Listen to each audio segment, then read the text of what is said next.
Bocairent va acollir el lliurament de la 24a edició del Premi de Literatura Eròtica de la Vall d'Albaida. Jordi Portals, amb La Confessió, es va endur els 4.000 euros de premi i la publicació de l'obra en la col·lecció L'Eclèctica de Bromera. És un plaer ser avui en aquesta plaça de bous, de toros, diem nosaltres, jo soc de Barcelona. Per mi també perquè fa molt temps que no entrava en una plaça, perquè jo, no sé si aquí sou molts, jo sí soc taurí, m'agradava anar als toros, però a Barcelona ja no en tenim. I, per tant, el fet de tornar a una plaça de toros i saber que sortiràs per la porta gran, doncs per mi és una satisfacció. Moltes gràcies. Més enllà de l'anècdota taurina, l'escriptor català va incidir en que havia concebut l'obra per al premi des de la qualitat literària. Una qualitat que va sobreeixir per damunt de les altres 27 aspirants al jurat presidit per Carmena Moraga. Que la reconeguda escriptora i directora general de Cultura i Patrimoni de la Generalitat hagi presidit un jurat amb Mariló Álvarez, Pilar Ferrero, Jenny Rodà, Neus Verdaguer i Eduard Mira esté ben desvanits.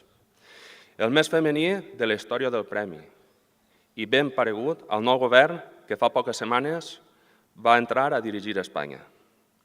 Com ens sentim desvanits d'haver retornat a la nit de Sant Joan esta gala.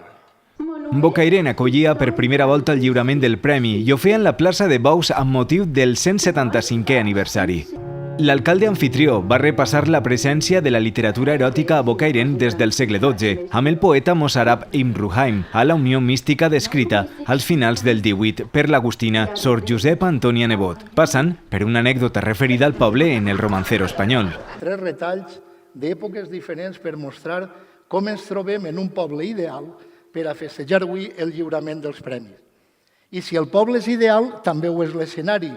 Els bous i alguns relats de narrativa eròtica tenen un element comú, les banyes. La gala no va ser aliena a l'actualitat. L'editor va recordar que ja el poeta romà Ovidi, en la seva Ars Amatoria, va situar la dona i l'home en igualtat de condicions a l'hora de disfrutar del sexe. Quan fa poques hores que un ramat de personatges menyspreables han recuperat la llibertat davant l'estupor de la majoria de la ciutadania, convé recordar que la sensualitat i l'erotisme han nascut en l'espècie humana per al gaudi i el plaer entre iguals. El president de la Mancomunitat, quan es va crear el premi, va recordar les resistències inicials a llançar un premi tan atrevit des d'una institució pública i va reivindicar el gènere.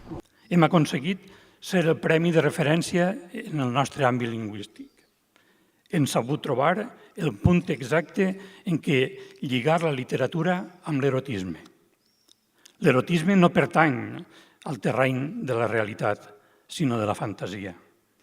L'objecte de la literatura eròtica són les fantasies sexuals. Sensualitat i elegància, com l'actuació de Débora Esteve i els seus peixets, acompanyats per la relectura de la música tradicional de Bocairent a càrrec d'Al Libitum, per a una gala que va deixar molt bon sabor de boca i moltes ganes de llegir a tots els assistents.